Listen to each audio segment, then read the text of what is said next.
Right. It usually takes a few seconds. Okay, we are live now. Hi, everybody, and welcome to the fourth conference for the Think Tank for Women in Business and Technology by FemPeak. In today's conference, we are going to explore how the future of work is changing and where women stand in the emerging technology scene. We are going to look at how gender roles are changing and how to empower more women to raise their socioeconomic status through the application of technology. With that in mind, I will now let my colleague Lola to introduce each speaker, because that's the part that I'm not very good at, and I usually mess up that part. So Lola is going to help me with that, and then I will come back on to ask the questions. So Lola, do you want to go ahead and introduce our first speaker? Hello, everyone. It is my delight to introduce to you Professor Sarah Seeger. She is our first speaker, and she comes from MIT University. Sarah is an astrophysicist and a professor of physics, planetary science, and astronautical engineering at the Massachusetts Institute of Technology. Her innovative research, which earned her a MacArthur Genius Grant, has introduced many foundational ideas to the field of exoplanets, which are the planets orbiting stars other than the sun. She is now at the forefront of the search for the first Earth-like exoplanets and signs of life on them. Her work and life are captured in her memoirs titled The Smallest Lights in the Universe. So without further ado, I will bring Professor Sarah on stage.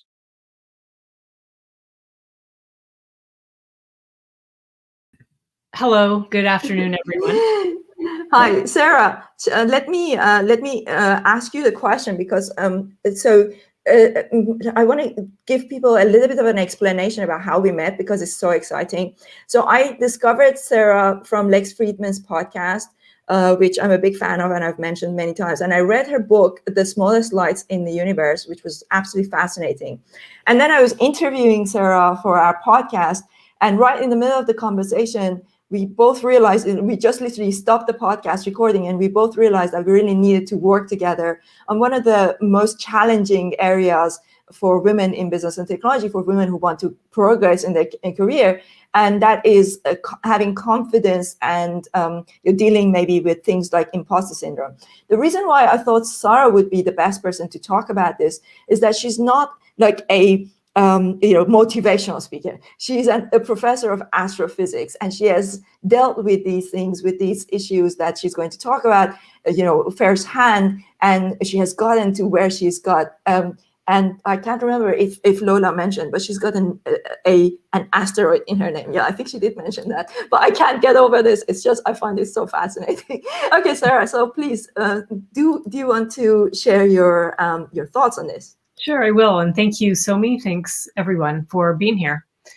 Well, it's true. I'm an astrophysicist at MIT. But one of my passions, in addition to my work, is actually inspiring women to become more confident and giving them tools, concrete tools, to overcome the imposter syndrome. We really do need this for a change in all of society. So think about for a moment how often we say negative things to ourselves. But then how often do we say to ourselves, I'm proud of myself? How often do you say such great things to yourself about what a great job you've done? And one of the cores to gaining confidence, overcoming imposter syndrome, is to say and visualize these good things about concrete accomplishments literally twice as often as you say negative things to yourself. As a child, I was one of the least confident creatures around. I was one of those people, I don't know if you know anyone like this, but I would cry at everything and anything. And my dad pushed me out of my comfort zone over and over again. And through what I learned from that, and through very specific mentors, I've gathered a few concrete tools that has led me to where I am today. And in the 1 or 2 minutes I have left, I would like to share one of these confidence tools with you. And this tool I call I'm still working on a name for it, but I call it the trophy album. It's like a photo album. And you can create one, either one you print out some pages and bind them together, or an electronic version on your tablet or phone, for example. In this trophy album, you will put real copies of concrete forms of your achievements. It can be things like a job offer, an award, or an image you create to capture a particularly meaningful accomplishment. What's in this book is different for each person, and it's different for each type of job or personal situation.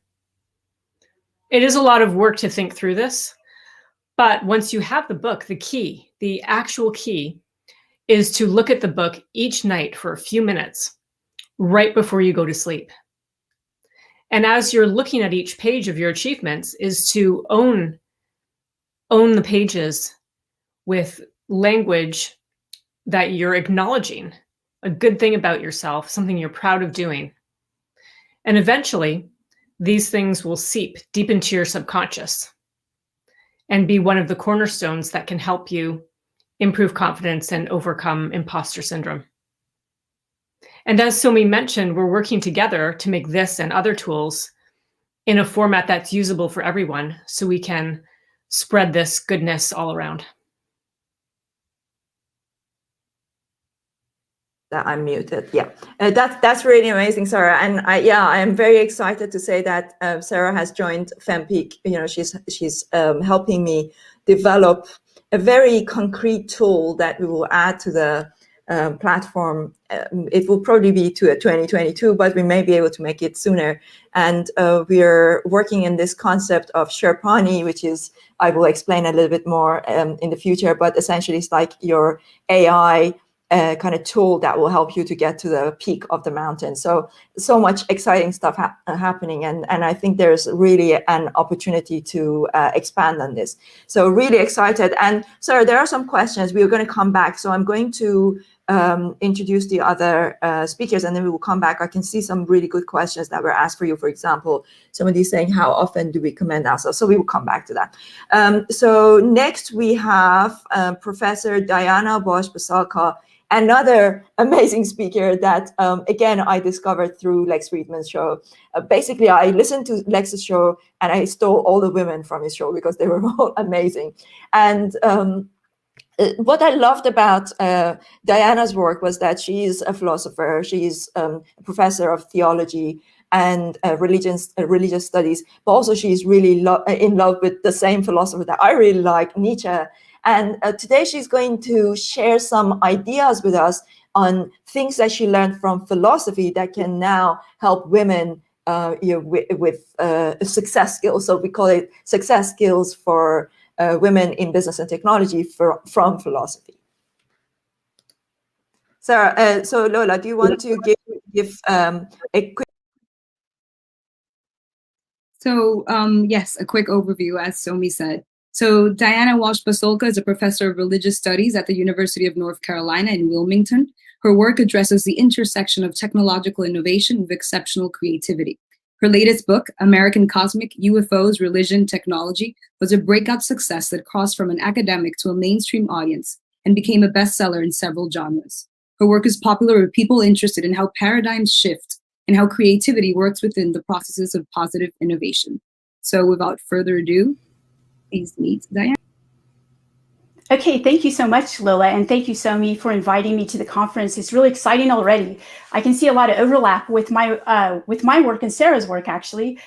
So I'd like to say that in the last 10 years, my research has taken me to a unique group of people who are millionaires and billionaires. And what I did was I learned about various things from them. But what I saw was that they had certain techniques and strategies that they used that I saw the history of philosophy had already identified these as being techniques for success and prosperity. And the people that were using these techniques, a lot of times they're not philosophers, so they don't know that these have been already something vetted by history. So these are techniques that are thousands of years old. And I'm going to tell you a few of them because I actually, once I started doing this research, I could say that for myself, I was successful, but I wasn't super successful. I wasn't, I didn't enjoy my success. I didn't have a lot of time. And so I started to utilize these techniques in my own life, and my life changed 180 degrees. And so one of the premises, the first premise is that, and Sarah made mention of this, is that we have an unconscious mind, and our unconscious mind actually impacts our choices and our actions more than we think. Okay, so how can we stimulate our unconscious mind to help us achieve what we want to achieve? And this is what I learned from these people, which, by the way, I wasn't actually supposed to be learning these things. I just learned them kind of on the go, right? And now it's the subject of my new research. So I'm going to give you these techniques. Okay, so the first technique is this idea that most of the successful people that I met lived in the future.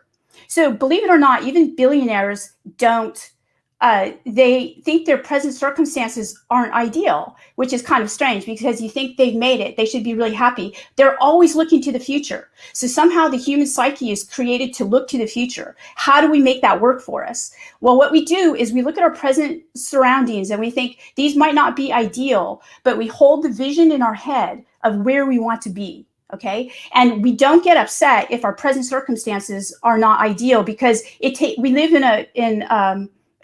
we live in time. Okay, so human beings live within time. So we've got to agree that it's going to take time to achieve our goals.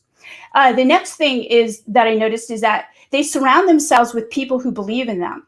And with the internet and social media, a lot of times we get a lot of negativity, and they wouldn't pay attention to the negativity. They didn't read the comments. Okay, so a lot of times the negative comments, a lot of times what we do is we focus on the negative comments and negative people. And what we have to do is we have to surround ourselves with positive people who believe in us. So that's the next thing, is that philosophy and religious traditions have always shown that, Jesus had his apostles, Mother Teresa had her sisters, the Buddha had his Sangha, which was the community of believers. Okay, this last technique, it reminds me of actually Sarah's AI, and it's this. It's, believe it or not, your physical surroundings are more important than you think. So one of the most important techniques that I used was to redecorate my bedroom. And I know that sounds strange, but actually, what is it that you see before you go to bed and you see when you wake up? It's your bedroom, the things that occur in your bedroom, the decor, the furniture. So one of the things that I did that changed my life faster and with more results than anything previous was I just redecorated my bedroom. I made it something that I personally thought, if I were really successful, this is what my bedroom would look like. And I furnished it. If you can't actually furnish your bedroom now, at least do this. Create a list that will help you identify those things that you want in your bedroom. Now, why does this work? It works because it reinforces on an unconscious level that we are successful and that we can achieve our goals. And you would be very, even the millionaires and billionaires that I met did this and they didn't even know why they were doing it. So it's a technique that actually works, and it's something that we should employ. Basically, redecorate your bedroom, and then from there, start move outward into your house, your home, and then into your community. You want to change things, begin here, begin in your bedroom, where, you're going to basically reinforce the wonderful things that can happen in your life. Fascinating. It is so interesting, right? Because you would never think something so physical it would have such a big impact. And I can see some really interesting questions coming in. But I completely agree with you with this concept of your surrounding, how that changes. And I actually created a few videos about that, which is on LinkedIn. But also the whole concept of living in the future. And we talked about, I mentioned that, when I was the times where there was never anything like iPads and I was having dreams about them. So you can, I don't know, I think we really need to rethink the concept of time. And I think there's so much to still unpack because we don't quite understand the passage of time. And I think there's definitely some really interesting things to explore there. And I hope we can dive into that in some future podcast to, in more detail. But there are some very good questions and we're going to come back to them. So please hold on. And next I'm going to bring in, we're going to talk to Lisa Forte. So Lisa, okay, the idea was that we were going to go from, so let me see, somebody is not muted. Is it you, Lola? Let me mute you for a second. Yeah. So the idea was that we were going to go from Sarah and Diana to Professor Manuela Veloso, who has not made it for some reason. So she was going to talk about robotics, and then I was going to bring in Lisa to link it together to say you can't talk about AI and robotics, and she was going to talk about the opportunities for women in robotics. So she might turn up, maybe there's some kind of emergency. But in the meantime, I want to bring up Lisa, because I think she's got some really interesting insights on how how there are some opportunities for women, some amazing opportunities for women to look at a potential work, a whole new work and career landscape within cybersecurity. So Lola, can you please introduce Lisa properly, because I'm terrible at that. Yeah, sure. So Lisa is a speaker, trainer, entrepreneur, and vlogger. She previously worked in counter-piracy operations off the coast of Somalia, UK counter-terrorism policing, and then for one of the UK police cybercrime units. Lisa is the co-founder of Red Goat Cybersecurity, who specializes in training and helping crisis management teams rehearse and test their plans for a cyber attack. In early 2020, she co-founded a Cyber for Good movement called Cyber Volunteers 19. The group provides pro bono help and advice to hospitals around Europe during the pandemic, and has amassed almost 3,000 volunteers. So without further ado, let me just bring Lisa on stage. Hello, thank you so much for having me. It's wonderful to be here. Thank you so much for inviting me. I think cybersecurity is often overlooked, actually, from a woman's perspective. And I've spent my whole career essentially working in male-dominated industries. I mean, the first job I had working in counter-piracy security, so securing ships from pirates, I was the only female employee in the entire global company, as in the actual only female. So I'm quite used to working in male-dominated industries, and cyber, unfortunately, is one of those as well. But I think the thing that you have to appreciate from a female perspective is that actually we view risk very differently to males. And each person and each culture views risk differently. And hackers come in all shapes and sizes and genders and religions and ethnicities and everything. And so if your security team doesn't equally look diverse, essentially you're shooting yourself in the foot from a security perspective. So I think there's a lot of things that women really bring to the table in cybersecurity that perhaps men don't in the same way. And I think I'm sort of doing an elevator pitch for cybersecurity here, I suppose. I think cyber's an amazing career path for female people, because firstly, it's ever changing. So if you like learning and being in a fast-paced kind of career where things change and you have to keep adapting and changing how you do things, and cyber is definitely for you. It's always exciting, and the hackers are always coming up with new ways to catch us out. So we've always got that ongoing struggle and cat-mouse kind of game. The other thing is, it's a great time for women to get into cyber, because at the moment, we're a very scarce resource. So a lot of very large companies are recruiting specifically women for their cyber teams, which are typically built out purely by males, usually of the same age and ethnicity and so on and so forth. So it's a great time as a woman to try and apply to get into these cyber teams, even if you don't have a strong background in coding. I don't have a strong background in coding, so it's not a necessity.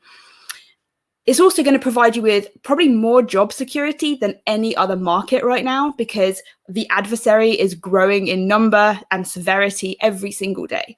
So for the moment, at least, job security is absolutely brilliant from a cybersecurity perspective.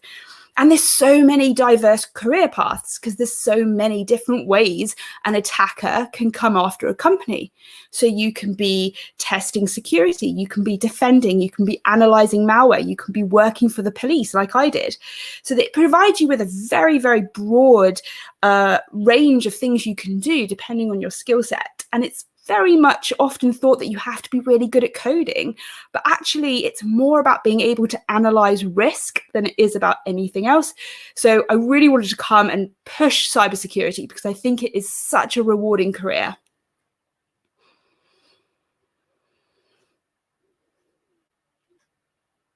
Okay, that's amazing. That I'm so glad, Lisa, that you are here talking about this. And we are definitely going to do. We talked about this. We're going to do a workshop on FemPeak to try and have like a half a day of really dive deep into how to start a career in cybersecurity. Because I think, like you said, I don't want to repeat everything you said, but absolutely, there's definitely a really good career opportunity there for women because there isn't enough diversity in the area. Now, from cybersecurity, we're going to start talking to our next speaker, who was a CIA agent, would I say? So let's bring Rupaul on. So Rupaul has worked in CIA and war zones. And okay, let me bring this up here. Yeah, okay, yes. And she's got some interesting, really fantastic insights from the work that she's done in CIA and war zones, and then now she's an entrepreneur, and how she's transferred her skills from those areas to an entrepreneurial level. And she's going to talk to us about how to build a success persona, how to use ignorance as your asset. I really like this one. It kind of really resonates with me. And how to get out of your own way to achieve big and bold goals. But first, Lola is going to give you a little bit more of a background on Rupaul. Yes, so Rupaul Patel, as Somi just mentioned, it's from war zones to boardrooms. She's New York born and London based. She has been the only woman in alpha male environments. After a thrilling career at the CIA, she started her first six-figure business from scratch almost 10 years ago. Combining the business savvy gained along the way with her CIA training, she now helps the next generation of women leaders and change makers think bigger, lead better, and be bolder.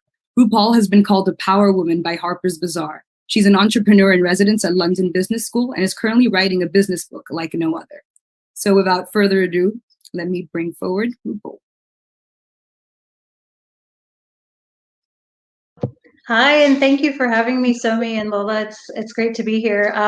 Yeah, and as Somi said, I think interestingly, there are so many lessons that I learned from my CIA career that are very easily transferable to day-to-day living and our personal careers and professional aspirations as women.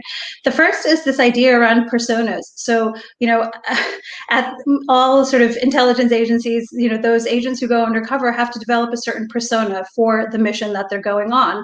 And this is something that is so relevant for all of us in our day-to-day lives. I talk about sort of choosing your persona for the mission. And by that, I mean, we all are multifaceted, multi-layered.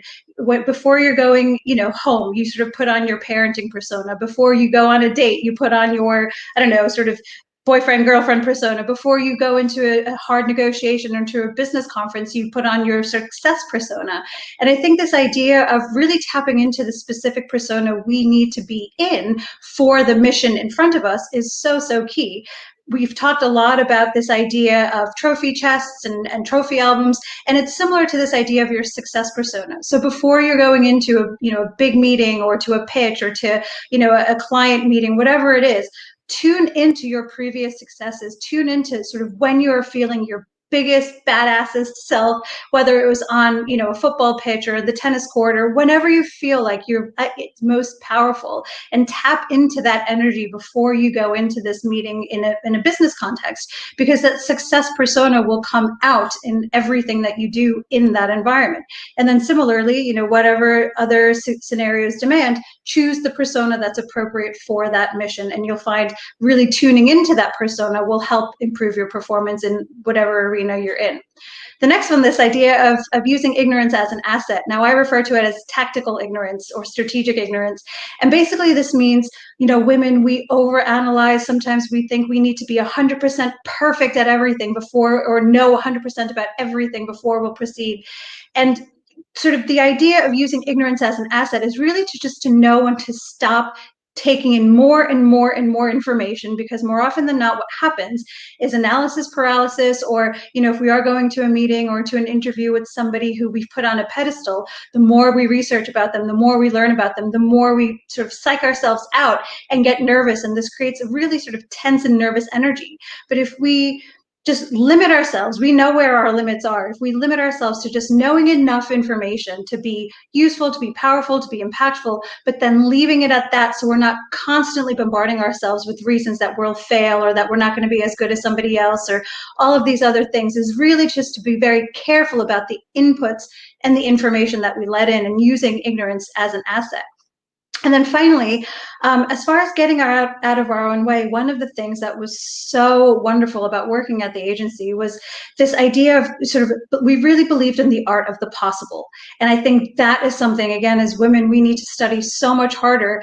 Again, as Sarah said in the beginning about, studying when we're at our best and all of the good things we're at instead of the negative. Similarly, the art of the possible is more about learning, why will I succeed? What can I do to make this work? How can I make this happen? How can I do what it is that I set out to do, instead of studying all of the reasons that you'll fail, you'll suck, you'll fall on your face, all of these things. And if you selectively look for things that show you how something is possible, you will find that literally everything and anything that you want to do is possible. You just have to start studying the art of the possible. Absolutely amazing. I loved it. I really loved those really practical knowledge that you brought from your background into this. So if you stay around for another 20 minutes, Rupaul, we are going to have Warren, and then we will have some Q&A, because there's some really good questions that have been posted. So next we are going to have Dr. Warren Farrell, who has done some really amazing work. And we are going to do a bit of a detour, because we talked a lot about the technology side of things, but we also want to talk about the changing nature of gender roles. And Dr. Warren has done some really interesting work, and Lola is going to do a better introduction properly. But it is my understanding from reading his work that he's basically saying that women have never been, women who have never been married or don't have children actually out-earn their male counterparts. This says a lot, right? By 17%. So I'm going to repeat that because it's so interesting. So women who have never been married or have never had children actually out-earn their male counterparts by 17%. So really what he's saying is that the gender gap or gender pay gap is not about men versus women. It's about moms versus dads. And that's really, really fascinating. So Lola, do you want to introduce Warren properly? Yes. So Dr. Warren Farrell has been named by the Financial Times as one of the world's top 100 thought leaders.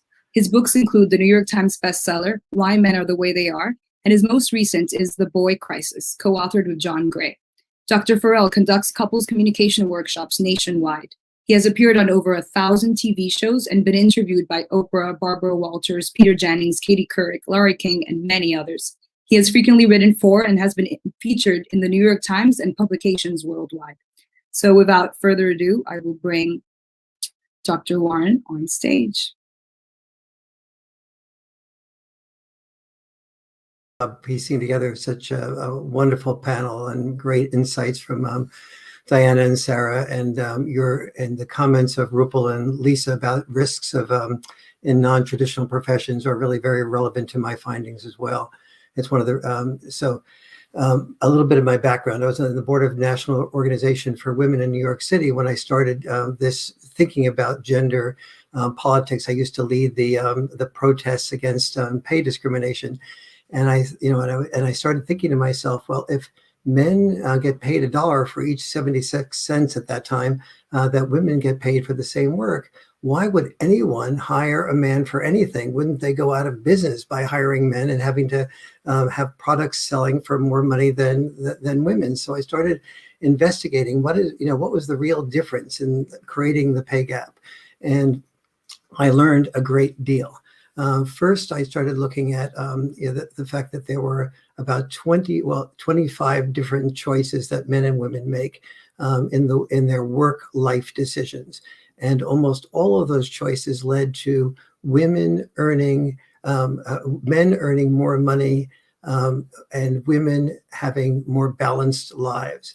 And then research on balanced lives showed that people who have balanced lives are usually happier. And so I started asking myself the question, what is the real issue here? If our primary goal is all to be happy, maybe men should be learning from women how to be happy rather than women learning how to be imitation men.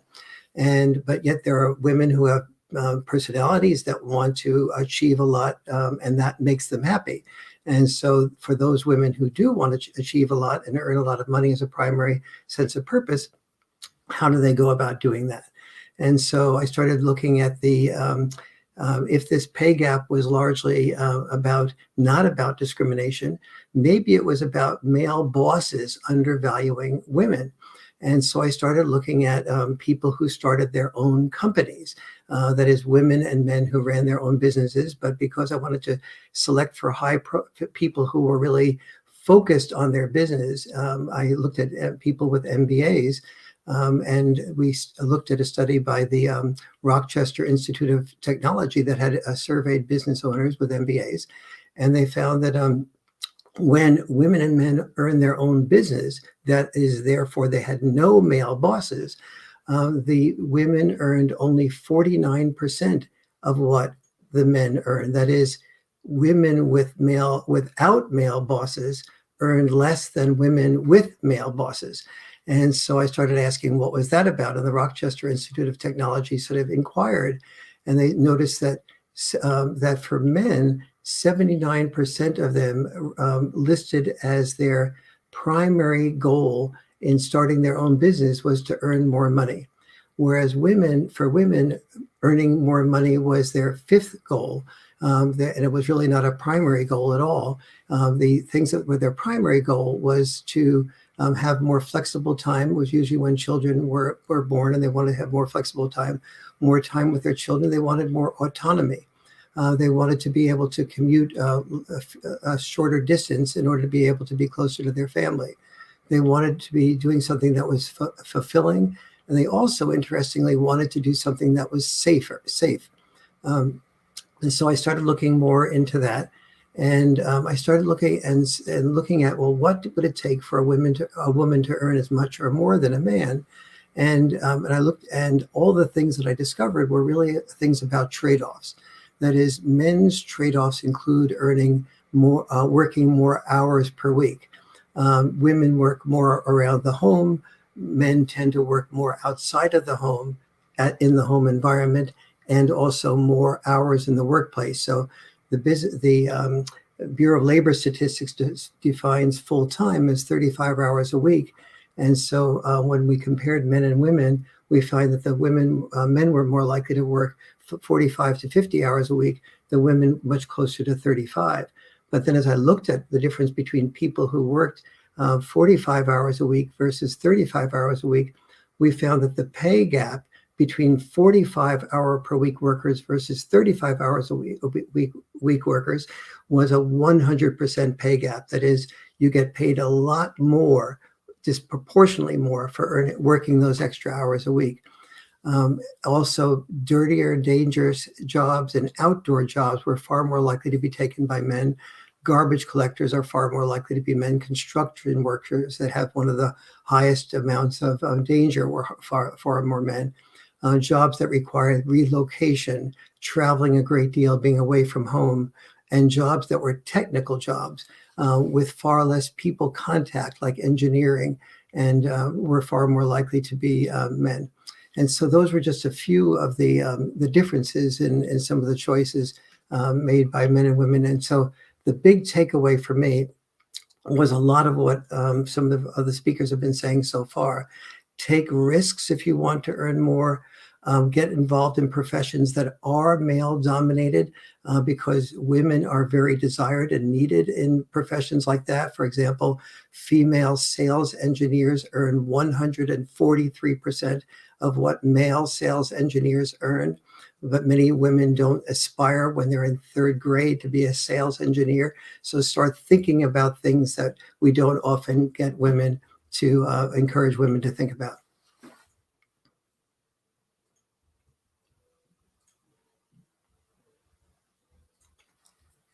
I think you're on mute, Somi.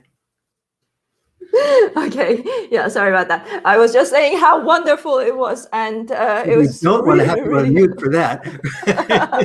yeah, definitely. No, it was really, really helpful to hear those and fascinating insights, especially the part where you talked about the difference between that 10 hours of extra work, and I completely see the difference. I can see why that could happen. Fascinating. So I'm going to look at the questions, sort of go back to the order that they came in. So, and then we will come back to you. So let me quickly see. Actually going to, the good thing about this tool is that it will allow me. So here we've got a question from, let me see, I'm not sure how to say the name. Mina. I hope I'm saying it correctly. This is for Sarah, I believe, because she's asking, how often do we commend ourselves for accomplishments? Yes, it looks like a comment rather than a question. She's asking how often. I think she's like, oh, I see. Okay, it's part of the question. I just gave this rule of thumb of twice as often. If you can even just try twice as often as the amount of times that you say something negative to yourself, then you'll be on the right track. Yes. Okay. Now, see, this is the thing. This is where my English failed me, because I didn't realize that was not a question. But yeah, absolutely. That's actually a very good idea. So whatever you do, try to double that, right? That's the idea. And people are saying that they love the trophy album idea. I should bring in Sarah Monroe as well next time to talk more about the trophy cabinet, she calls it, and you call it the the trophy album. So celebrate success, super important. Some people are asking, how are you, Somi? I'm good, thank you. I'm an artist. So there was a question for what do you recommend to get, or what do you recommend? This is for Elisa Forte. So they're asking, how do you even start getting into cybersecurity? So what's the first step?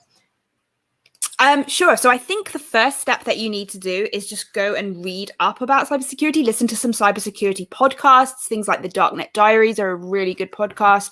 The Social Engineer podcast is another one. And you'll slowly start to get a feel for what the different disciplines do. And then there's loads of qualifications that you can do in your free time. There's loads of free materials online, so you don't even need to, pay for courses necessarily to go down the route that you want to go down. So for me, I focus a lot more on the human side of cybersecurity. That's more what I do, and preparing organizations for cyber attacks. But there's lots of different disciplines depending on how technical you are or want to be, and what your soft skills are like as well. So my first step would be go and look at things like the NCSC website, which is the National Cybersecurity Centre in the UK. They have loads of information on different careers. Go and listen to those podcasts as well to get a bit of a flavour for it. And obviously reach out to me on social media if you have questions or queries on other resources, and I will always do my best to help.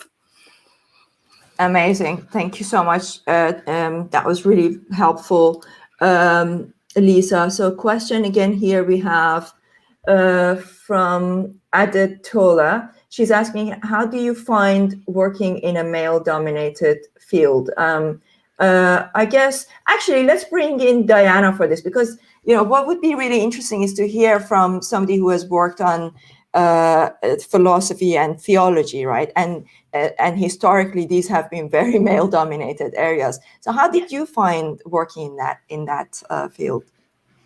Okay, so that's a good question. For philosophy has been traditionally male-dominated. I mean, if you look at it, 10% women are in philosophy, so that's 90% men. So how do you succeed in this type of very aggressive, actually, environment? Because philosophy is usually about argumentation and things like that. Here you have a similar, history with religious studies. It's very male dominated. So the academic departments I'm in are male dominated. Basically, I think that those techniques that I talked about really help. So I think that being confident, and that's where I think, a lot of what Somi and Sarah are focusing on is basically this idea that women are not confident in themselves. And and Sarah also talked about how her father put her out of her comfort zone again and again and again. Unfortunately, I had to do that myself. So I put myself out of my comfort zone, and it's not a fun process, but it's a process that does build confidence. So things that you want to achieve, but you just don't want to do them because they're difficult, do them anyway. Yeah, absolutely. Very, very helpful. Of course, it's easier said than done, and it takes a lot of practice, and it's part of what we're going to try and build within FemPeak with the help of Sherpani, our AI coach, to help people achieve that. There's a really interesting question actually for Warren. So someone is asking, how was the research range? How wide was the research range in terms of continental coverage, with the result on the single woman, childless woman earning more? Warren, I think that's actually a very valid question. Sure. Yes, that was based on the U.S. Bureau of the Census Statistics, and the U.S. Bureau of Labor Statistics picks up where they derive their data from is the U.S. Census, and so is the U.S. Census is basically the original source for that. And let me comment, if I may, on one thing that Diana mentioned, which is so important. It's this getting out of one's comfort zone. This is something, I'm going to suggest a radical thing here that needs to change in the culture. We do very little encouragement of women to get out of their comfort zone. And one of the most important times in life to get out of our comfort zone is in adolescence, when we're most insecure, emotionally, and particularly around sexuality issues. And I'm going to encourage us to think about asking women and men to equally share the risks of sexual rejection. That is creates the core of emotional security and insecurity, rather, and risk-taking when we are at the primary insecure age of being teenagers, around an area called sexuality that we've turned into something called dirty, like dirty jokes and so on. And instead of asking women to say what bothers them only, and to claim those risks that are overreaching on the part of men as being something that is negative, to look at sharing the responsibilities for reaching out to males their age and taking risks as part of the training to get out of one's comfort zone, to risk rejection, to do things that lead to more accomplishment in the long run, because almost every person who's been extremely successful have often started their businesses in their garages without any guarantee of being able to succeed. And we need to train women and socialize women and make it acceptable for women and reward women and acknowledge women for taking those risks at those crucial ages, rather than just telling men, you reached out too quickly, you're a sexual harasser, you didn't reach out quickly enough, you're a wimp. We need to have both sexes share responsibility for that.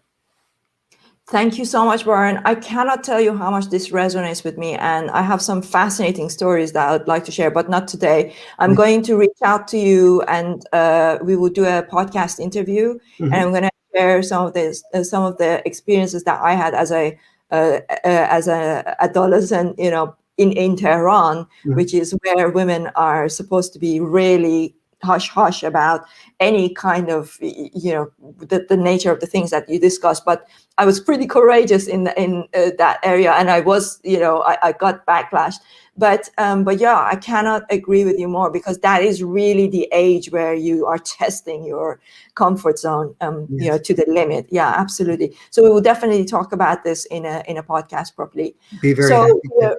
Yeah, absolutely. That would be amazing. So it's now, we are at 45 past, so we need to bring in the next group.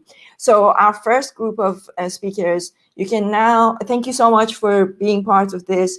You can now watch the rest of the part 2 of the conference from the links that I shared with you, either on Facebook, LinkedIn, on FemPeak, or YouTube. So you can watch from there. So we are going to take you out of the studio now and bring in the next group. Thank you for your input. It's been amazing talking to you. So Laura, if you can help clear, reset the room, as they say, using the Clubhouse terminology. And our first speaker is Rob. So Rob, I could see that he came in a little bit early, and I'm hoping that he will. So Rob is not here yet. These things up and go with Kristen first. Okay, so let me bring up Kristen. Okay, so I'm sure. So Bruno, if you hear me out there, can you please email Rob and tell him now he can come in? Yes. Okay, cool. Right, so let's start with Kristen. So Kristen, during our rehearsal, and Lola is going to actually introduce you properly, but I'll first talk to you about the gist of the question I want to talk about. So you mentioned that during the rehearsal, you mentioned that we are all looking for more meaning in our life, right? And you look at how we can use money in a way, and the way that we invest, whether we invest with our wallets, buying things, whether we actually technically invest in companies, we can really make choices and make an impact on the world. So you come from an investing background, and I'm going to let Lola explain more about your background. And then if you could come back in and tell us a little bit more about your ideas on how you see women playing a part in this investment world. So Lola. Yes. So right now we're going to be hearing from Kristen O'Grady. She is a finance executive and entrepreneur, currently COO and head of product for Seeds. She is passionate about making money more meaningful by showing others how they can grow their wealth as well as have a positive impact on the world. Kristen spent nearly 15 years at BlackRock and JP Morgan, designing and launching investment products for wealth advisory and private bank clients. She believes in empowering women through economic opportunity by serving as a nonprofit board member of a microfinance foundation. Kristen has a 5-year-old daughter who already calls herself an engineer and scientist. So without further ado, let's bring forward. Great. Thank you so much, Lola. And it's so great to be here, Sami. I'm so grateful. And to answer your question, there's 3 parts to what I want to talk about. First, intentional investing, then wealth technology, and what we can do now. So I'd like to ask all of us, do you know what your money is supporting? And we all have the power to choose and make choices with our money. So what are you investing in? What type of impact would you like to have on the world? Every time we spend money in a store or invest in a company, we're supporting the choices that and the impact that that company is making in the world, both on people and in the environment and earth. For example, if you buy clothes in a store that has only 10% of women on the board, you are unintentionally supporting keeping the status quo, and it's saying that it's okay that it's not, gender parity is not there for women. However, if you invest in a company that has a diverse leadership team, you're also furthering that cause. And so this is true with all aspects of how a company makes choices and treats its workers and supply chains and the environment.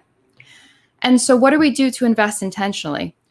Well, the intersection of wealth and technology, or wealth tech, creates a whole new world of investing and being able to personalize investments. And so if we can personalize investments, we can also basically align them with our personal values and our financial goals. So technology is enabling us now to evaluate companies not only on financial factors, but also on how their business operations are treating the earth and people. So both the shareholders and the stakeholders. And this is what ESG integration is. It's investing using all of that information about a company. We now have public data, for example, on how much pollution a company is creating, or whether it's giving raises to its employees. And large wealth managers and asset managers are now noticing that companies that treat workers and the environment better, it's actually better for business. Also, globally, government policy is moving in the direction to now require companies to disclose more of this ESG information. So then the last question is, what can we do now? And women have really been the driving force in many revolutions, including playing a part in the movement towards sustainable investing. But it's not just women. Everybody is caring about this now, and we're also changing the way we invest and hold companies accountable for this. Last year, over $50 billion just in the US alone went into ESG funds, and this was double the flows from the year before, and 25% of total fund flows, net fund flows in the US. And so the big transformations we've all gone through over the last year with the global pandemic, with reevaluating our values, with looking at how companies, paying attention to how companies are treating their workers and the world, to climate change, to social injustices, this has all brought this to our attention. And financial technology platforms like the one I've helped create called Seeds enables wealth managers and investors to discuss and prioritize their personal values and their financial goals. And once they do that, we can create investment portfolios of companies that align with their personal values and financial goals. And so there's no longer a trade-off here between investing for financial returns and also to better the world, because better ESG is better business and also a better long-term investment. And so for everyone here, I challenge everyone to consider how you're investing. We can all make small changes in the world, or what I call little victories, and change the way we think about and make choices with our wealth. And we can all grow and invest in a way that's both growing our wealth as well as positive impact for the world. So thank you. Absolutely. Thank you so much. That's been so fascinating, Kristen. And I cannot agree with you more. Part of the reason why we buy the brands from the brands that we buy, even though they are maybe not having enough women on the board, is because we don't know, right? We just don't know.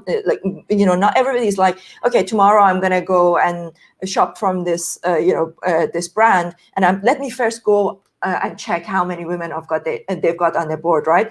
And of course, these companies are also quite happy to not really highlight that information. As part of the reason why on FemPeak, one of the things that we are going to be building is this concept of FemTrade, which is similar to fair trade, to try and identify companies that have women in their, actually decision makers. So we do the due diligence and we will find out who actually has got women on their board, who those women are actually making decisions, or female-led companies. It's like, you have to, you want to buy a TV. This one is designed by a woman. This one is designed by, it's like some big corporations that you don't know anything about.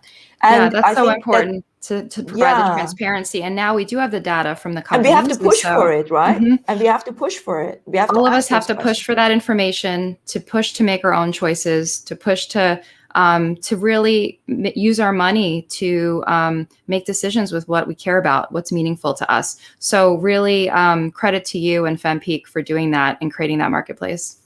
Thank you. I appreciate that. So next we're going to talk to Rob Baker. Yes. And so Rob is going to talk to us about, actually, let's add Rob to the stream as well. So Rob is going to talk to us about how initially you were going to come to this conversation after Warren, because we were talking about the gender roles. And you had mentioned in your proposal something very interesting, and that's about getting men to support, right? To support women on this journey. So can you share some ideas? And I'm going to actually let Lola introduce you properly. But once I jump off, if you could mention a little bit about the nuggets of wisdom, the things that you learned about how we can go about creating this kind of bringing men to help us on this journey. So Lola, do you want to do the proper introduction first? Yes. So without further ado, we have Rob Baker here. He left Mercer, the global HR consulting firm, in January 2020 after a distinguished career of 42 years. His last role was as leader of diversity and inclusion consulting for the international region. Rob was a board member of PWN Global, the leading women's network, for 7 years, and is now a trustee of One Loud Voice for Women. He has now set up his own firm, Potentia's Talent Consulting, and is a board director of Spectral, leading gender pay gap analysts, and Talent, the AI-driven experiential talent development platform. Rob is a companion at the CMI. So let me, without further ado, jump off stage and give you. Thanks, Lola. And thanks, Somi, for inviting me to participate in this fabulous event. I mean, what a great event, and it's a really good contribution so far. So delighted to be part of it. I mean, the really good news is I think is a lot of men really do want to get more involved and engaged in this, but a lot of it's about kind of knowing where to start and how. So what I wanted to share is the experience I've had over the last years of helping men get started and supporting them along the way. And really there are 5 key steps on this roadmap I've developed from my research and experience for men. And that's awareness, acceptance, advocacy, activism, and assessment. All A's I know, but it sort of fits, I guess. So look at these in more detail. I mean, awareness is basically helping men become more aware of the poor place we're starting from when it comes to women in the workplace. Women only have 23% of executive positions, for example, in organizations. And UN Global Compact came out today and said only 37% of companies have an organization-wide gender equality strategy. So, kind of like a lot of men don't kind of realize that also the women have this double bind of, the careers and also supporting and building the family and the home and working on the child and elder care responsibilities. So if men are this 80% of senior leadership, change isn't going to happen unless we get them to engage or we force them to engage in this. So I think the starting point really is for them to listen to the voice of women, read books, listen to videos, talk to women about their experiences at work and in society. And at one company I work with, I set up a meeting of all men who are interested in this and got them to listen to a video of the women in the company talking about, their experiences in the company with bias and stereotypes and microaggressions. And the men were frankly amazed that their women colleagues actually kind of experience this stuff on a daily basis. So it's a big aha moment for them. So that's kind of awareness, firstly. The next thing I think is acceptance, really, about helping men to understand and accept our advantage and our privilege. That the current situation at work is, been built by men for men, and at work and home, this is untenable, really. It's not good for men either, because what we know is that societies with more gender equality are actually better for men and women's mental health. So, we need to be aware of that. And then the other thing really is convincing men that advances for women don't mean losses for men. This is good for all of us and we can advance together.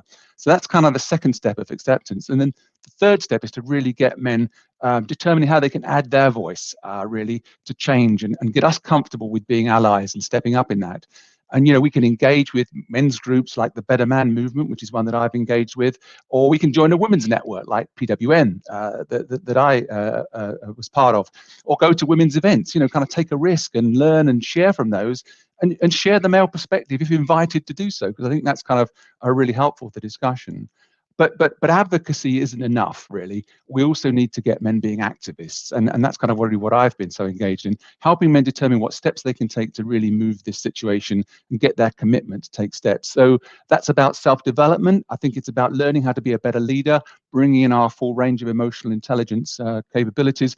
I mean, there's been a lot said about the pandemic and about how women are better leaders than men in that. So we need to learn from women. How do they do it? How are they so incredible as leaders? What can we learn from that to be better leaders ourselves? And then we can do very concrete things like sponsoring women into leadership. We can make sure that there are balanced slates of recruitment, training, promotion, etc. So all of those things, and speak up if we see, unfairness or bias or aggression towards women.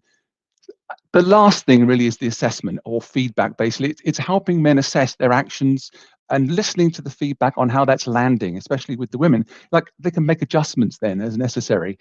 What we have to realize as men is kind of drop the ego, because feedback is a gift, really. It can help us learn, develop, and grow. So I think that those are kind of like the 5 key things. And I think I've run an event called Shattering Stereotypes with men and women, where I've got women in one group talking about their experiences in the workplace with bias and issues of aggressions, etc. And then the men talking about their experiences in the workplace. And at the same event, I've then got those 2 groups sharing with each other their stories. And there are real aha moments on both sides, because there are men out there that do actually want to do more in the home. They want to spend more time with their kids, but the culture doesn't really kind of permit that. So the more that we understand each other and each other's, restraints, constrictions, etc., and our challenges, then I think it can help us kind of work together. So I'm very kind of optimistic that we can actually work together to advance women in leadership, and that's exactly what we need. That's absolutely true, and we ought to be optimistic, because in this century we are merging with technology. So it's really important that we have equal perspective from both sides, right? And the only way to make that happen is if we have men as allies to help us to make this happen together. Very, very helpful insights there. And I wish, Rob, that most men, I hope that that is the case. And then when you speak to a lot of gentlemen, they say that they do share those sentiments. But we have noticed, for example, that when we invite men to join these panels or to join, the platform and the community, a lot of times when they receive the invitation, they just simply reply, I'm not a woman, or can't you tell that this is not a female name? My name is David. Why are you contacting me? So, and even though we always say we want to have more men as well. So perhaps when there is a bit of time for Q&A, I'll bring you back on, and I'd like to get your perspective on what can we say? Is this something? Are we doing something wrong with the way that we are approaching? And I'd be open to feedback, because we send the same message to both, and we always say we want to have equal, contribution from both sides, but it doesn't often happen. Yeah, no, I think there is a tremendous fear amongst men at times, like, oh my God, don't get me involved with women's events, like I won't feel comfortable, I won't know what to do, I won't know what to say. So there's a lot of it, but it's about how we, So we have a think about that, and I'll bring you back on in a few minutes once we hear from the other speakers. So next we're going to speak to Sue Nelson, and thank you. Lola, I'm going to let you introduce Sue first, and then I'll ask my question. Are you there? Oh, I think Lola has frozen. Wait, let me see. Okay, so I think Lola's video has frozen, so I'm going to continue. So, oh yeah, is she back? Lola, are you okay? Say something? Yeah. Okay, yeah. You froze for a second. Okay, cool, yeah, so I'll let you introduce. Sorry about that. So I'll start again. Sue, you get double the introduction. So Sue is an award-winning businesswoman, author, speaker, and renowned expert on using innovation to accelerate hyper-profitability. She was recently named as one of the top 20 global food and agri-thought leaders. She was the founder of the award-winning Breakthrough Group, which grew from a 2-person operation in 2015 to a highly profitable multi-million-pound business. It was sold to Ernst & Young in 2020. She has appeared as a guest on every national television and radio news program in the UK, including CNN, Sky News, Radio 5 Live, and BBC Breakfast. So without further ado, here is Sue. Well, first, let me ask the question. So, Sue, I wanted to talk to you about, in your proposal, you mentioned that you created a workforce that lived and breathed your brand, and that you developed relationships that turn new clients into ambassadors for your company. Of course, these are really incredible achievements, but can you also tell us, as female entrepreneurs, as we are, like, for example, now I'm building FemPeak, right? And are there things you can tell us about how we need to prepare ourselves? Because I'm sure there are battles that you have tested, and there are things that we can do to smooth out the journey as we enter these fields. So if you can share some of your experiences and wisdom, that would be really helpful. Yeah, well, I feel a bit intimidated by all the other speakers, but because I don't know what wealth managers are, I haven't got a clue what investment portfolios are, first round funding, seed rounds. Don't know that. So I'm just a person that wanted to do something with my own very particular way of doing it and my beliefs and my values. And I think I'd spent such a lot of time working for other people, and I didn't really agree with what they did, how they did it. So it's like, right, I'm going to start this, and this is how it's going to be. And I think if you're going to start a company, you've got to work out what it stands for and what the values are and what the beliefs are, because that's right inside you and that's what you believe. And that can work incredibly well. But then the difficulty is, as soon as you get your first employee, and then you get another employee, and then there's 20 of you, and then there's 40 or 50 of you, how do you get those guys to really live and breathe what it is that you want to do? And when it's working when one day somebody rings up and one of your staff actually say something about what we do, and they actually say it better than you, and they believe it more than you do, and you just know that it's working. So I would say you need to be passionate, but you need to articulate it and you need to transfer it into your staff. And the way that we do that is we never recruited on qualifications or experience. Not interested. Never took a reference. Didn't know whether somebody had a degree or nothing. I'm not interested. We only ever recruited people on their beliefs and their values and what they stood for and their attitudes and their behaviors. And that's what we tested. And I don't know whether they'd been in prison or were some high-flying thing. It didn't matter to us. And therefore, what we did is created a band of people who were sort of like, we're all in it together and we all believe in it together. And those people then, they just can do so much. They just do so much. And that for me is how you create these ambassadors and these people who are just, they can't stop talking about what they're doing. And I think that's really important. It doesn't matter if you've been to university. It doesn't matter what you've done if you've got the right attitude and you really want to, you believe in it and you want to go for it. So that's the first thing for me. And then you're going to come up with ups and downs. And I think women, really sorry guys, but women have loads more on their plate in general. So you're trying to, COVID, you're trying to homeschool, and then you're doing this. I've got, what am I going to cook for dinner? And then you want your husband to do the washing, but he forgets to put the drying on. And it's like, you've got all of these things to juggle. Then your teenage daughter has a fit about something. And, you know, how do you deal with that? Well, listen, everybody has to deal with that. And there have been times when I've literally gone into my bedroom and sat on the floor and put my head in my hands and thought, I can't do this anymore. I just can't do this anymore. Everybody feels like that. Everybody does. So you've just got to get yourself up, get dressed, show up, do all those stuff. And you've got to find the strength to carry on because you're good at what you do. Otherwise you wouldn't have started it. Other people believe in you, and, you know, don't let it dent your confidence. And women are not very good at just plowing on and doing it and thinking it'll be okay. And I do think men sometimes overestimate how good they are and women underestimate how good they are. Like, you're good. You've got to find the strength. Do it. You'll be okay. You just got to keep plowing through and keep plowing through. And, you know, and that's what I did. And I had loads of rubbish that happened to me on the way, but hey, loads of people do. But I believe that women entrepreneurs have an amazing contribution to make. I think they really understand the people that work for them and understand how to get the best out of them. And I think women make amazing entrepreneurs, and I want more of them to do it.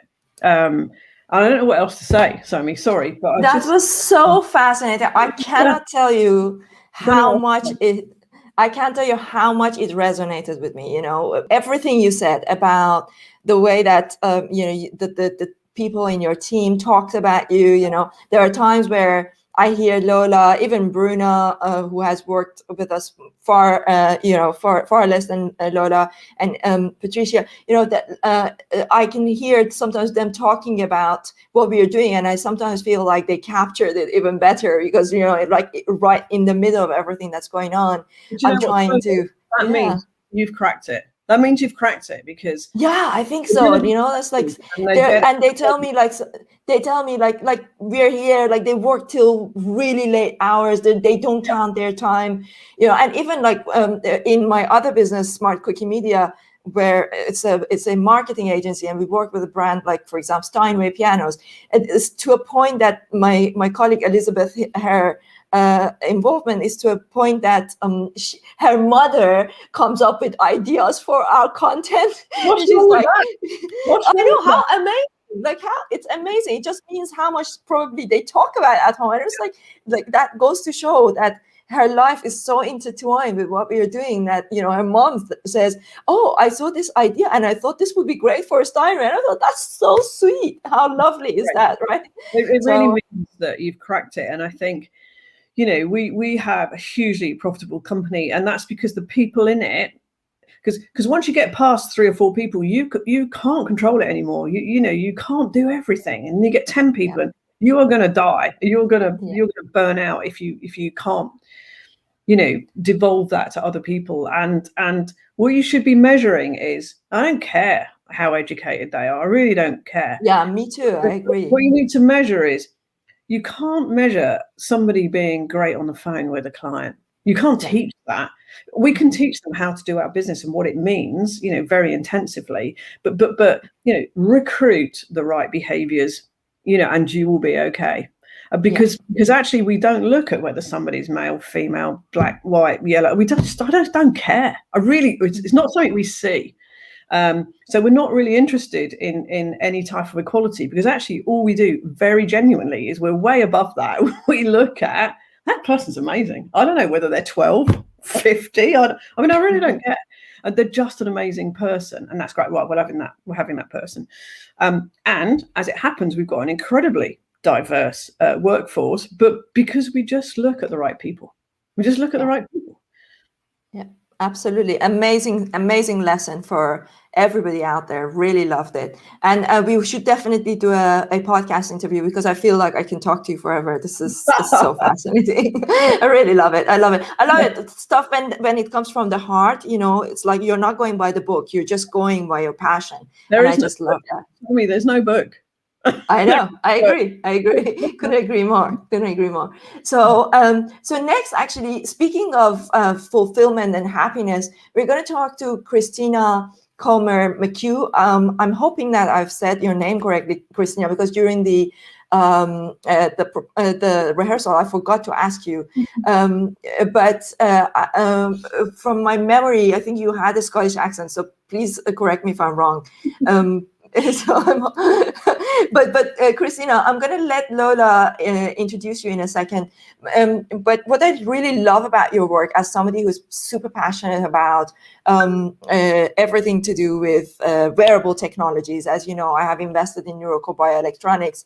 I really love the idea of being able to measure happiness, and if we could wear something that will help us measure happiness, which is something that you have created.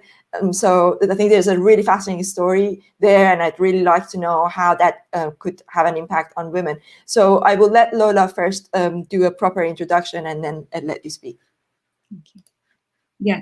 So next up is Christina. She's the founder of Moodbeam. Moodbeam started as an idea in the head of an anxious working mom who simply wanted to know how her child was feeling when she wasn't with her. Fast forward 5 years, and now Christina co-leads an exciting health tech brand after inventing a user-led device that logs and tracks moods, creating real-time, accurate, visualized data for at-a-glance emotional awareness. It now includes support to organizations who wanted to gauge the morale, well-being, and productivity of their teams in real time. Because if your teams are happy, your businesses will thrive. So let's hear from Christina. Hi. Can you hear me okay? Fantastic. So and not Scottish, but Irish, but we're close by. So Moodbeam, obviously, for those who aren't aware of it, came from a very personal place, and I think it still does in a way. So obviously I created it. My background before Moodbeam was really as a journalist, and I spent 15-20 years loving people, getting to know people, and seeing what makes people tick. So in a way, it sort of made an interesting trajectory to suddenly come up with an idea after having a personal struggle, really, with my daughter at school. And really, ultimately, it's, how does somebody feel when they're not with you, and how can you have a conversation based on the back of that? And really, what has sort of come tenfold, if you like, in 2021 is that is needed more than ever, really, this disconnect that we've been brought into, whether it's in business or personal lives, it is the same. Ultimately, what makes me happy? What am I unhappy about? And that transcends everything, really. And I think in terms of, where I stand and what flags I fly, I am a woman. I am in technology. I never dreamed I'd be. I certainly wrote about it plenty, but never thought I'd be immersed in creating new technology. But I think with every technology, all technologies that exist in the world have come from the place of need, where if you have a problem and you want to solve it and it doesn't exist, then you got to set about creating that.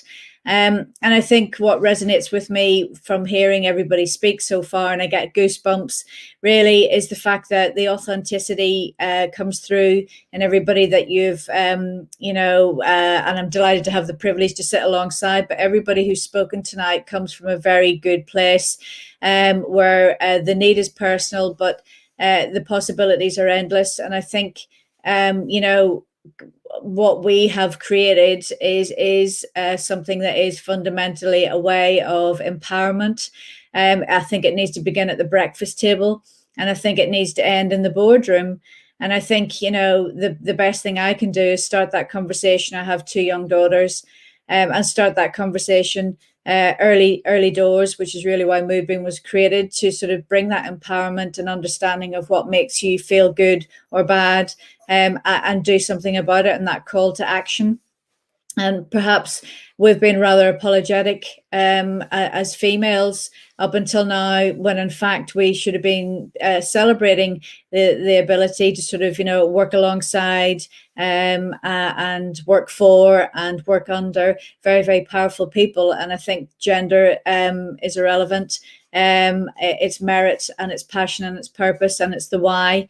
And I go back to that every single day, quite honestly. I'm exhausted like most people right now, but the passion and the purpose keeps going. The why keeps pushing on. And I think, the reason I created this really was to sort of form an emotional legacy for one person. But what if we could form that emotional legacy for every person and allow them to do that on their own terms?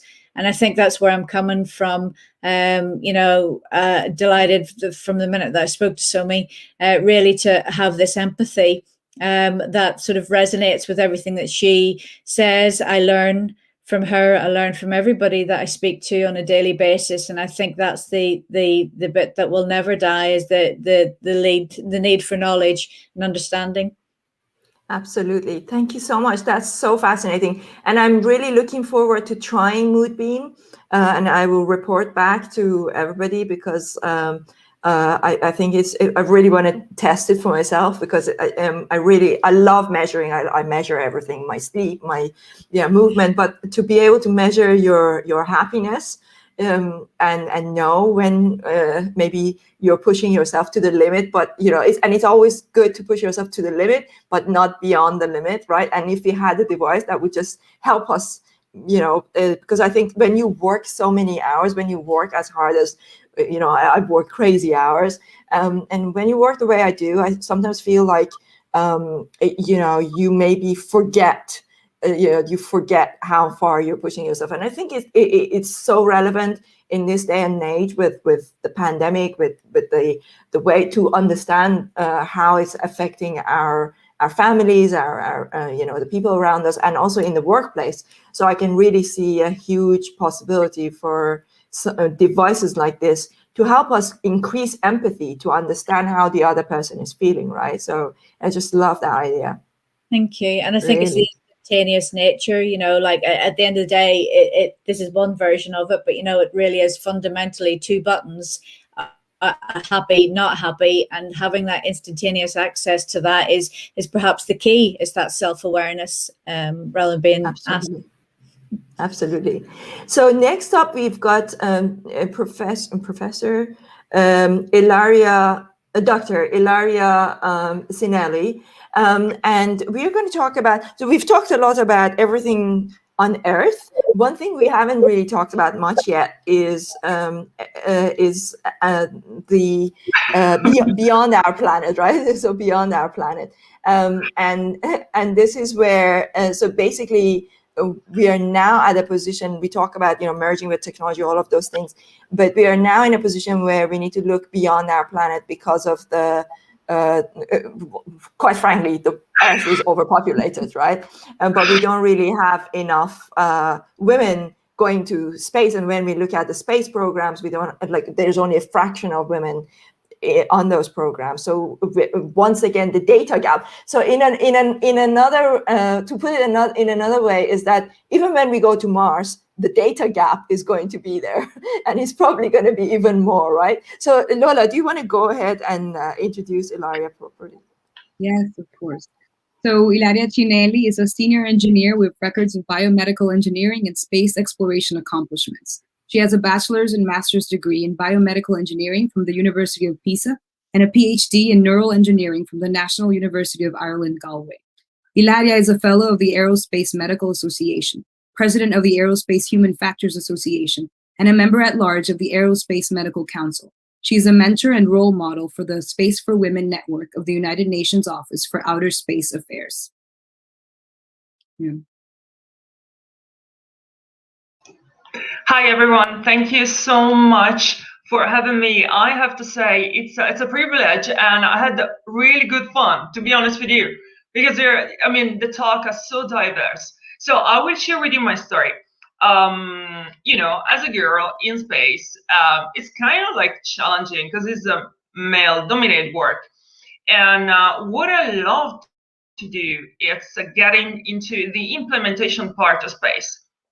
So, space agency run human exploration programs. They do training astronauts and everything, but there are other ways to get the chance to get involved. And this is our true analog missions. And I tried once just to give it a go. I was completely ignorance of the context, but then I get very passionate about, and the reason is because I found my fit, to be honest with you, and I'm very, very comfortable in an operational scenarios where basically you are in a desert with the lack of any natural resources and you had to work full time. So that for me, it's a perfect life condition. It's sort of weird, but still, everybody has their own thing. So what is happening in space that, the 5% of women, I have to make this generalization, are those that we take part in the human spaceflight program in an active way, I have to say. And just a very minor percentage of them is destined to become an astronaut one day, and eventually a commercial astronaut or a space tourist. And so I try myself different ways to get into the field. And I have been leading different analog missions in the role of commander. So I am a female commander, okay? And so there are different things there are different advantages that we can take from implementation and running space mission on the ground in preparation of, a human exploration toward beyond, lower LEO, so beyond lower orbit, and so the moon, Mars, and beyond. And one of these is leadership. And, even on the International Space Station, there are so many studies, human studies, that shows how important it is to have, mixed gender crew on the International Space Station. And one of the reasons is because a mixed gender crew reach highest performance in flight rather than a male crew or a full female crew, for example. And so if you had the higher chances to success, then it's way easier to complete a mission. There is a very small chances to get in trouble with emergency. But however, if you look at the expansion of human space exploration, there are certain lack of data. There is support at the base of the current human spaceflight program. We could eventually impact and lead to a discrepancy in a safety. When like the way in which space mission are made safe is you collect data, you do all the analysis, but then you need to have data, and then you have to take some good decision making. But the thing is that there are no great data about women. For example, when you for example, design of a spacesuit is mainly based on the male astronaut population, and so women have different shape, different bodies, and then therefore it's a sort of risks. Like the lack of data may lead, because it's a concrete possibility, I dare to say, to expose women to a higher chance to experience a medical emergency in space. And so if we want to make it reasonable and fair, then we have to open up the access to space, just like still on the International Space Station, to the moon, to Mars, on the ground. But there is so many things that we can learn. Like as commander of analog mission, I do apply my leadership, and it works in a confinement, in isolation. And if that works, then it can work in any other office. And so we shall even adapt the female leadership towards inclusion of different people and resources, but we really have to push it, which is something that, as a personality, I'm driven to. It can be discouraging for others, but it's a possibility. Unfortunately, the chances that a woman will reach the leadership position are very few. But there is a lot of different things that we can do. We can translate from the advances of space back to terrestrial application. And the reason, because anything that is done in space, then it goes back. So sorry for the long introduction, but I'm part of the Space for Women Network, which is an initiative run by the United Nations Office for Outer Space Affairs. And the initiative aims at empowering women, at facilitating the access to space exploration, and to any girl and women in any a STEM field and non-STEM field. So in this network, I am one of the mentors, but I'm not the person in charge. So I'm not hired by UNOSA, but I'm one of the mentors, and which gave me a great ability, the opportunity to mentoring girl, and I do mentor boys as well, and to facilitate them to resolve any sort of issue that can be getting ready for an interview, or people ask me, can have a career advice and all of this kind of stuff. And it's a very, space is a very niche field, but at the same time, so we are kind of getting together toward a global mission, which is equality, gender equality. So I thought it is important, to share with you the existence of this network, because each of the mentors, we have 35 internationally, has their own personal initiatives. And, if we find a way to collaborate together across different disciplines, then we can really make it work it out. But it's a part of us that we gotta communicate, we gotta share, we gotta get in touch. And so I believe it's a shared mission. We are sharing the same goal. And there are people here that talk about cybersecurity, there are business women, and so space is part of that, because it's embraced a large variety of experts, and I think it is worth it. And to be fair with you, I do care from a technical perspective to say yes, we might have access to a human space flight, but we shall guarantee them to be safe, because that is important. And absolutely. it's a medical requirement.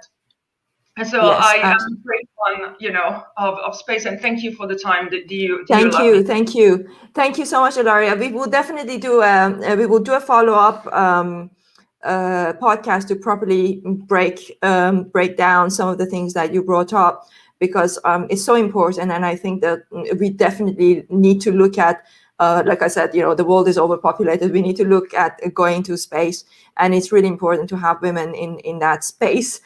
Excuse the pun, but yeah, we will definitely take the conversation further in a podcast. And thank you so much, Ilaria. Now, next we have Vanessa Maddox.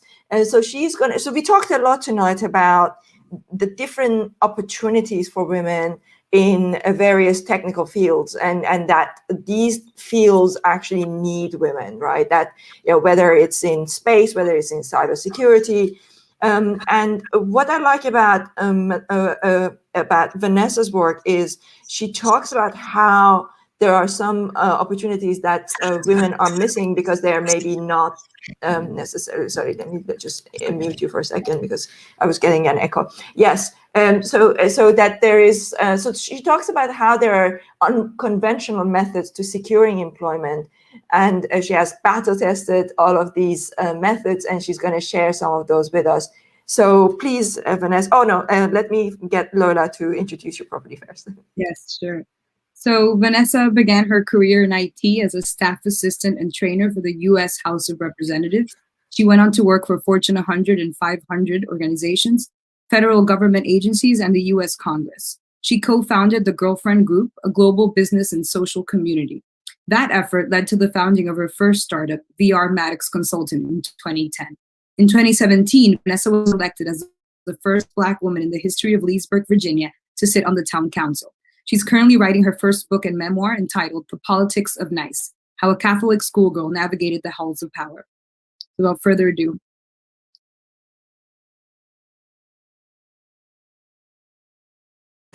There we go. Hey, Somi. Thank you so much, Lola. Hello, everyone. My name is Vanessa Maddox, and I'm so excited to be here today. The speakers that came before me were absolutely outstanding, and I enjoyed each of their talks. I am the CEO of VR Maddox Consulting LLC since 2010, as Lola stated. And I am a CEO of a recruiting and staffing firm. Amongst all of the things that we specialize in, I am particularly interested in making sure that folks are gainfully employed through the pandemic. And one of the things that I have employed and battle tested is the notion of anyone can up their game and up their skill set and be able to become gainfully employed. But there are several things that you gotta think about since we are in this pandemic situation.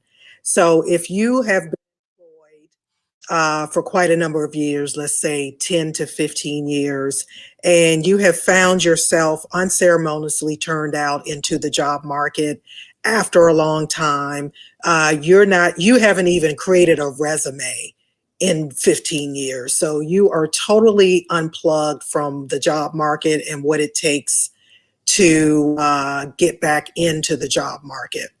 So the first thing I tell my clients and people that I mentor is that you have to get mentally prepared. Your mindset has to be such that you are ready for the jungle that we call job hunting, okay? So I won't even entertain anything else until I can surmise and figure out where your mindset is. And this is across the spectrum with my clients. Even if you are a new graduate or if you've only been on a job for 3 years, I always focus on mindset first, because once that positive mental attitude is there, then you can better deal with what is going to be being put in front of you in the job market. So we talk about mindset first, and then we focus on your outward presentation. We focus on your resume. We focus on your LinkedIn presence, which is critically important. When I began way back in the day in the recruiting field, and LinkedIn was brand new, a lot of recruiters consider LinkedIn their Bible, right? In a lot of cases, in the environments I've been in prior to starting my company, recruiters will go to LinkedIn before they even study your resume. So in keeping that in mind, you want your resume and your LinkedIn profile to be mirror images of one another, okay? This is for continuity, and it's also so there are no anomalies when folks go to see to visit your LinkedIn profile online. So that's one of the major tips I give to people that come to me for assistance. The other thing I want to highlight is the importance of practicing your presence and your interview skills. So this is called job readiness. I help people become ready to get ready to sit in front of a hiring manager or recruiters. So sorry, recruiters, I'm giving them all of our secrets, because it's all about candidate preparation, candidate readiness, and candidate just preparation. We want them to be successful in their job hunt. So in knowing that, I employ what I call tips from a recruiter. And I go down my top 5 or 10 top tips that candidates need to know before they go to interview? You're on mute, yes, I was. Yes. Thank you so much. That was so helpful, and what a great way to end the conversation. Of course, we have a few questions. We've got quite a few questions, but I'm going to quickly look at the questions. I think there's one question for Christine first, for Kirsten first.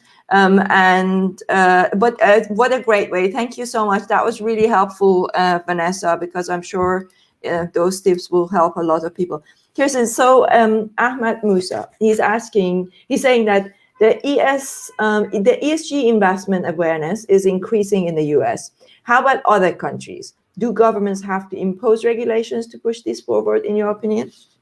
Yeah, it's a great question. Actually, US is following other countries. So in Europe in particular, this is a trend that actually was larger in the last few years in terms of investing in this way, holding companies accountable, the regulations that require to disclose ESG data, and both the private and the public spotlight on ESG. And so the US actually is following in this way and trying to also now have regulations as well as company disclosure on the ESG issues. So yeah, I think it's an issue definitely in developing countries throughout the world. And then hopefully it will be a global issue in terms of developed countries. But it's a great question. Yeah, I think it's relevant no matter where you are in the world.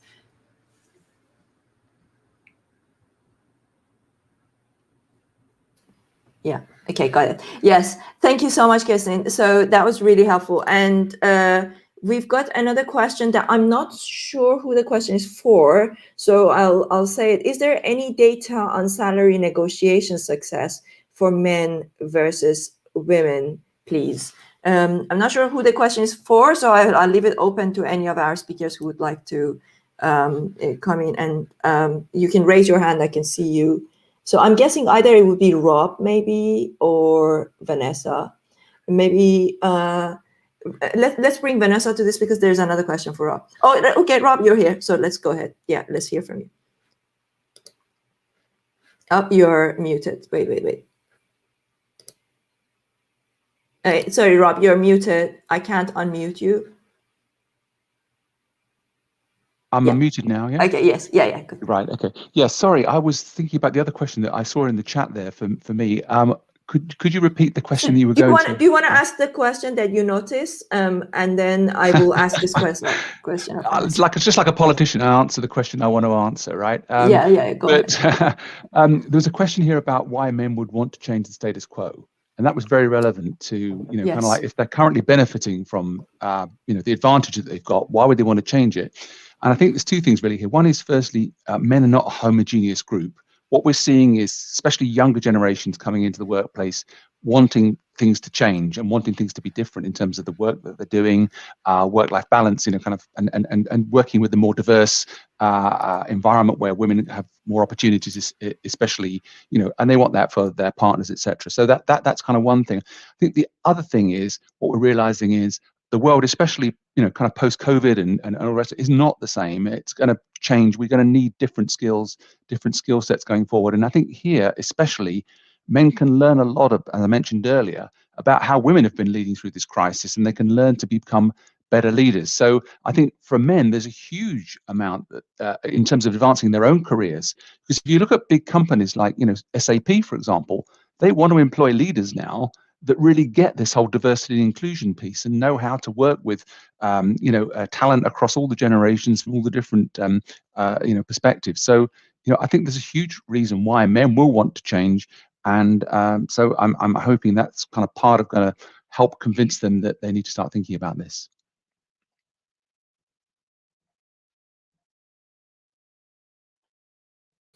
Yes, thank you so much, Rob. That was really helpful, and definitely something that I'd like to do a podcast interview and dive deeper into this with you, because there's some observations that I'd like to share. So we will definitely talk about that. Let's bring Vanessa back on to talk about salary negotiation question. So the question is is there any data on salary negotiation success for versus women, for men versus women? So, and if you have any kind of tips on that, that would be really helpful, Vanessa. Well, I would not necessarily say it's data for men versus women. I'm not sure about that. But what I do know is that typically women have a hard time with salary negotiations. So a part of my counseling and tutelage is to recommend that when we're in the process of our job readiness cycle, that I recommend two sites, salary.com and Glassdoor Salary. And depending on what area you're in, take the job title you're applying for, go to one of those sites, type in the job title in your metropolitan area, and that's going to give you a very good range of salary for that position, for that geographical area. So this is something I always advise my clients to do, so that you have a foundation, you have a benchmark to start with, right? And then depending on if you know how much the job is paying, or if you've done research and you can kind of estimate, then you have a good range that you can start with. Sometimes, depending on the level of job, I tell them to do their salary research, add 10%, and then negotiate. But typically, we have to learn how to negotiate successfully, and that's something I work with my clients on as well. Thank you so much, Vanessa. Thank you. That was very helpful, and definitely something that we need to work on more to help women pitch, or to to be able to explore. Actually, really. I guess that negotiation aspect, right? That's definitely something that's quite important. So we've already run over. I'm going to ask one last question, because I've been looking at these questions, and we will definitely do further interviews with our speakers to dive deeper into these things. But there was one really interesting question that if we can bring Rob back on to talk about. Edita, she's saying, I heard from HRs that they try to do some training on men being more advocates for women. And what happened was that they said, you only care about women now, and not about us anymore. And this is something that I've heard a lot. So I wanted to really ask your opinion on this. So basically what happened was that the acceptance piece of that failed. So how do we manage this without killing the male ego and them feeling not valued? I just think it's a really nice end to the conversation if you can expand on that, and then we'll bring this conversation to an end. I mean, it's sad, isn't it, that men have had all this advantage for many years, and the minute that we try to advance women in the workplace, they go, well, what about us then? I find that quite incredible. So, but obviously we need to take their their feelings seriously. There's been lots of stuff written about, kind of angry white men, kind of backlash to women's advancement, etc. And I think really it is to kind of understand, kind of what are their issues. So, I mean, what I've found is when you get a group of men together in a room and get them to open up about what they're really fearing and what their concerns are, it is really that they're going to not get future career promotion prospects, for example. They're worried about women overtaking them. They can already see that women perform well in so many different areas. So there's an element of threat, okay? So I think what we've got to go, a point I made earlier really is that advancing for women is not about men necessarily losing. I think what men need to do is they need to learn to adapt, to learn some things from women, to be, for example, better leaders, to help them have more successful careers and to be more relevant in the future, as they work with diverse talent, etc. So what I've found is when we've had these groups of men and we actually, kind of bring out what they're worried about, it overcomes quite a bit of this, so why are you focusing on women then? Because actually, you're listening to them, you're hearing about their concerns, and what you're also able to do is help them understand that those concerns may not be as relevant as they think they are, because actually, gender equality is good for everybody. And I think there's so much stuff we can show where that comes through. So gender equality is good for men, good for women, good for all genders. And I think if we can get that point across, that then enables them to feel much more comfortable with change that's going on. And it's that worrying about change that's always behind this. Absolutely. Thank you so much, Rob. And I very much look forward to talking about these things with you in a podcast properly in more detail. It's been an amazing conversation. And, I just love doing these conferences. I have to tell you, it's a lot of work. So for this conference, we had nearly 200 proposals. So I needed to go through all of those. And it was so hard. The quality was incredible to try and bring it down to a dozen people, to a dozen speakers. It was so hard to not choose people because the quality is incredible. But we are doing weekly sessions now. So we are doing some of the sessions we're doing on Clubhouse, some of them we're doing on Zoom. This Saturday, we have a session on Zoom, doing it on Saturday because a lot of people said that they couldn't make because they couldn't make the weekdays for various reasons. Either they were working at that time or it was their evening dinner time. So we are going to do a session on Saturday. We call it an open pitch day. And the idea is that you just turn up and you have a minute to introduce yourself and say who you are, what you sell, what you do, to do really your elevator pitch. And it's an opportunity to get to know other members as well. So we are going to do that. If it's popular, if it works well, we would do it more often. But thank you so much, everybody, for your support, for being here tonight.